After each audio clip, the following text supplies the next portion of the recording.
Ouais. Oui, toujours vivant.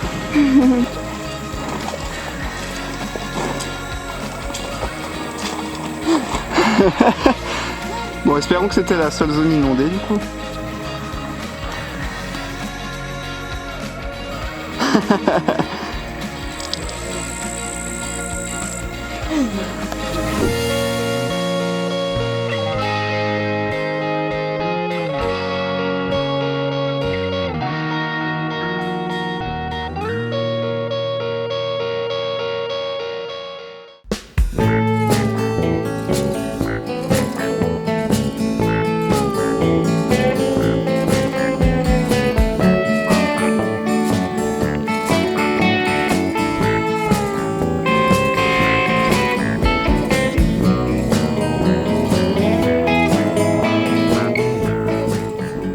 Alors de retour à Tallinn, notre but c'était de prendre un bus de nuit pour aller à Vilnius et de gagner un petit peu de temps parce qu'en fait on avait déjà traversé les 3 États baltes mais on n'avait juste pas fait la capitale de Vilnius qu'on ne voulait pas louper et il s'avère effectivement que c'est une très très jolie capitale, on a beaucoup aimé s'y promener.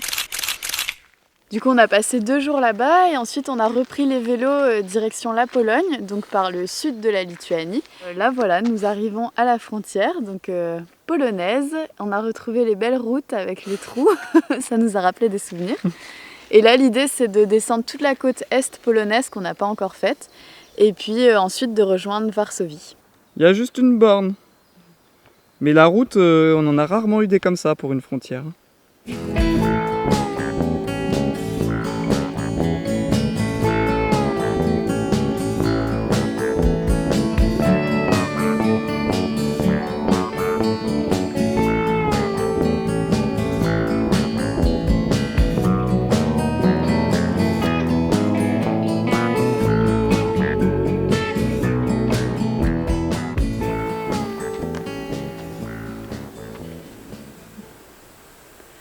On est au plein cœur de la forêt de Białowieża.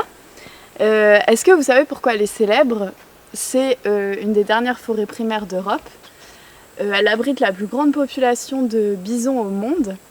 Ou bien c'est une forêt à la frontière entre la Pologne et la Biélorussie, donc partagée entre les deux pays.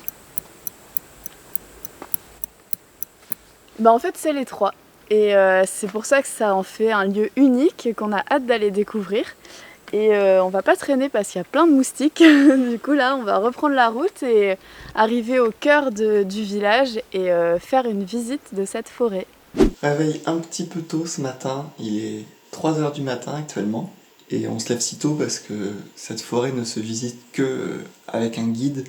Et elle se fait à l'aube pour voir le plus d'animaux possible, pour voir toute la vie sauvage se mettre en route. Donc voilà, on va commencer la visite à 4h du matin. On a hâte.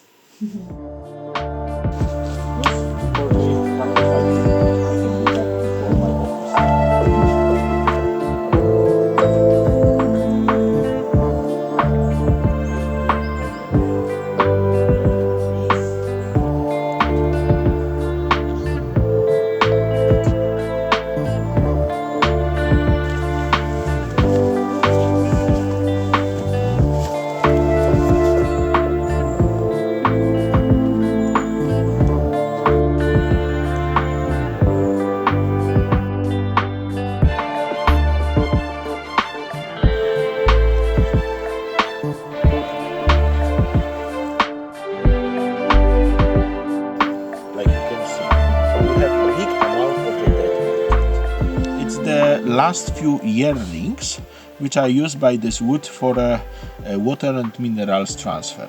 This what is inside, it's very dead part of the wood and it's not used by the tree for anything.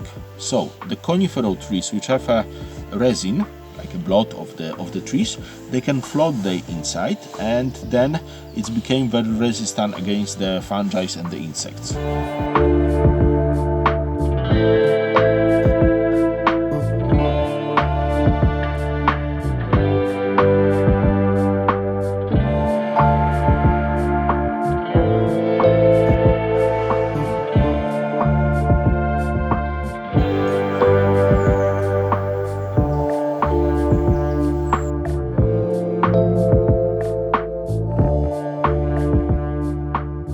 Et voilà, fin de la visite guidée. De 3 heures, c'était dingue, hyper intéressant, vraiment magique. Et ouais, on a commencé de nuit et là il est 7h mais il fait hyper jour et du coup ça fait bizarre, on a l'impression d'être une autre journée. Carrément. On a vu toute la forêt s'éveiller tranquillement. On n'a pas vu de bison malheureusement. Non mais bon, c'est le jeu, enfin vaut mieux ça plutôt qu'il soit en captivité, donc on n'a pas eu cette chance. Par contre on a vu des empreintes de loup, toutes fraîches apparemment. On a vu un renard aussi. Des petits crapauds. Des petits crapauds. Plein de vie sauvage, évidemment.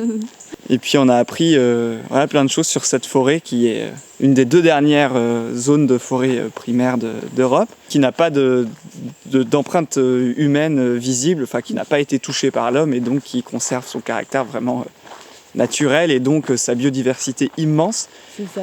Et sa taille qui est immense aussi parce que la forêt de Białowieża est gigantesque. Rien que la zone strictement protégée qu'on ne peut visiter qu'avec un guide, elle fait 50 km² et c'est qu'une toute petite partie de toute cette forêt, donc il y a de quoi faire ici. En tout cas très content d'avoir fait cette visite.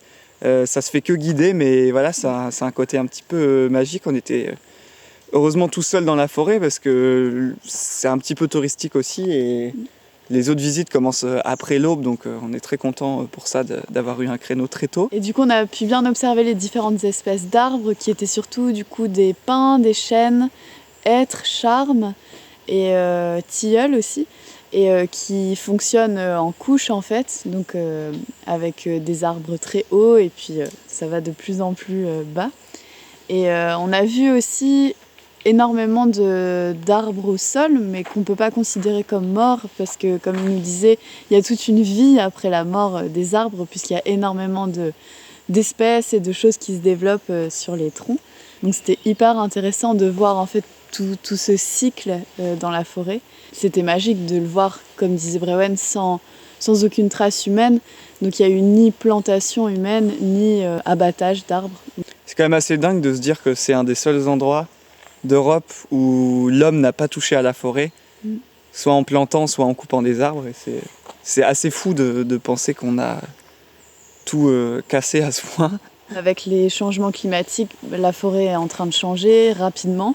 Comme le guide expliquait, les espèces s'adaptent, donc il y en a qui résisteront moins aux chaleurs et d'autres qui se développeront. Donc voilà, c'est juste tout l'écosystème qui va changer.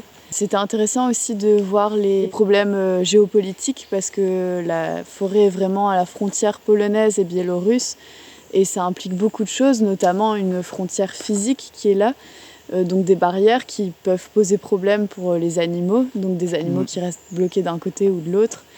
C'est hyper complexe parce qu'ils pensent à faire des ouvertures pour les animaux, mais c'est potentiellement des ouvertures pour les migrants. Donc c'est tout un casse-tête. Et ces problèmes géopolitiques ont quand même du bon pour cette forêt parce que voilà, c'est vraiment hyper silencieux, enfin il n'y a aucun bruit d'activité humaine et notamment parce que le couloir aérien qui passait au-dessus de la forêt de Białowieża, qui allait en Biélorussie, a été fermé par le président biélorusse puisque aucun avion ne doit survoler la Biélorussie en ce moment. Et du coup, le seul bruit potentiellement nuisible a été supprimé. Ça, c'est cool. C'est tout pour nous à Białowieża. On voulait absolument voir cette forêt. Et puis maintenant, on va se diriger tranquillement vers la capitale, Varsovie. Et voilà, on quitte la forêt. Pour de bon cette fois. Elle est tellement immense que là, ça fait à peu près une quinzaine de kilomètres qu'on roule au milieu des arbres. On n'est pas encore sorti. Et ça va nous faire bizarre parce que dans quelques jours, on va se retrouver à la capitale. Ça va faire un sacré contraste. Mais c'est sympa de pouvoir alterner justement entre moment nature et découverte des grandes villes. Donc voilà quoi.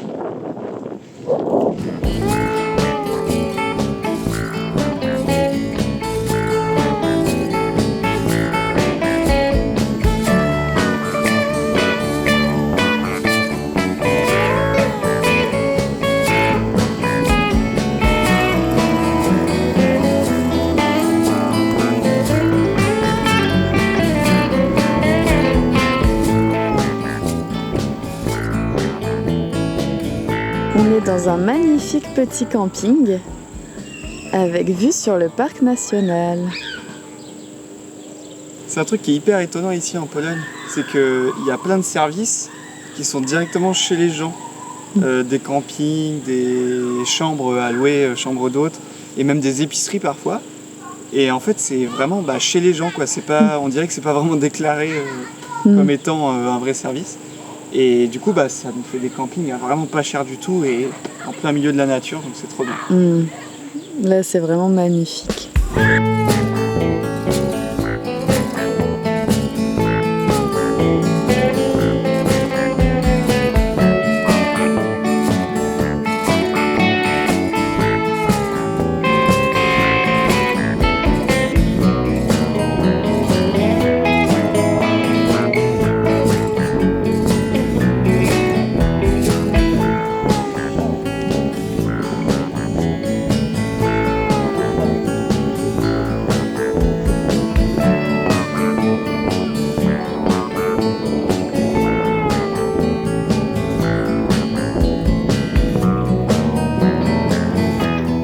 Toujours ce qu'il y a de plus facile.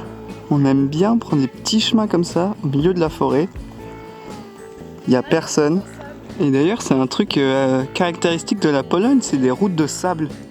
On ne sait pas comment ça se fait, la terre est hyper sableuse ici.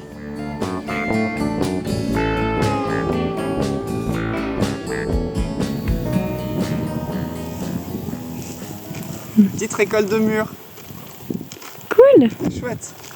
C'est cool parce que on voit souvent des petits fruits sauvages, mais on n'ose pas les ramasser parce qu'on n'est pas trop sûr. Mais là, des mûres, on sait que ça va être bon. Nous avons passé la nuit dans cette jolie petite maison que notre hôte warm shower polonais nous a laissée.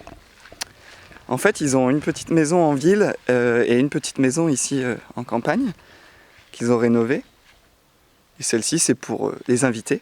Et donc, on l'a retrouvée en ville hier midi. On a été assez surpris puisqu'on a dîné à 14h30 alors que nous on avait mangé notre grosse assiette de pâtes de Morphal à peu près 1h30 avant. Et ensuite on s'est retrouvés ici et en soirée on a fait un petit barbecue avec des amis à lui, c'était vraiment chouette. Et donc notre hôte, je dis pas son nom pour pas l'écorcher parce que c'est un nom polonais qui est très, très compliqué à prononcer pour nous. Fait beaucoup de vélo. Et nous a accompagnés jusqu'ici à vélo. En fait, il fait très souvent l'aller-retour. Merci à eux pour cette gentillesse et cette générosité. C'est vraiment fou les rencontres qu'on peut faire ici. On en est hyper reconnaissant.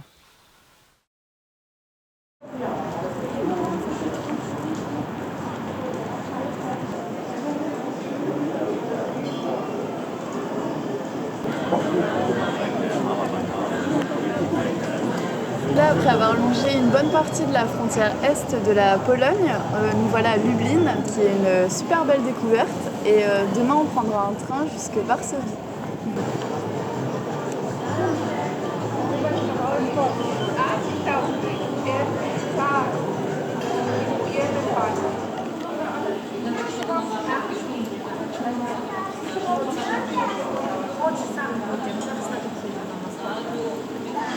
Ça y est, on prend le train pour Varsovie. C'était pas une mince affaire de mettre les vélos. Déjà, il y a des marches. Et une fois à l'intérieur, c'est un peu étroit.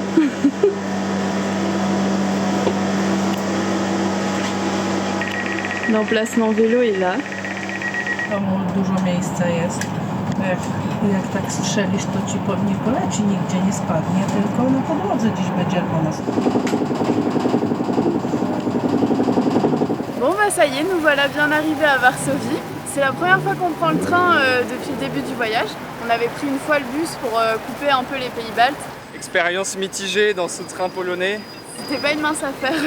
On n'a pas eu de chance parce que déjà dès le début, l'accès pour le wagon spécial vélo, il y a une série de marches. Donc avec des vélos chargés comme les nôtres, c'est pas ce qu'il y a de plus facile. Après au niveau de l'emplacement vélo, il y avait juste la place pour un vélo. Donc le mien était dans une des voitures au milieu qui bloquait à moitié une porte. Au final, il s'est avéré que la porte que mon vélo bloquait était de toute façon HS. Donc au début on s'est dit ah bah cool, comme ça on gêne personne. Et après on s'est dit ah ouais, mais nous comment on redescend après si c'est du mauvais côté? Du coup, on est allé voir le contrôleur, on lui a dit bah, est-ce que vous savez de quel côté on descend à Varsovie? Est-ce que c'est à gauche ou à droite? Il nous dit je sais pas. Puis il a disparu une bonne heure. Il est revenu, on lui a redemandé, il nous a dit qu'il savait toujours pas.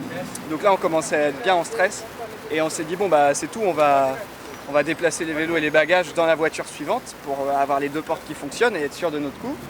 Donc je commence à déplacer les vélos.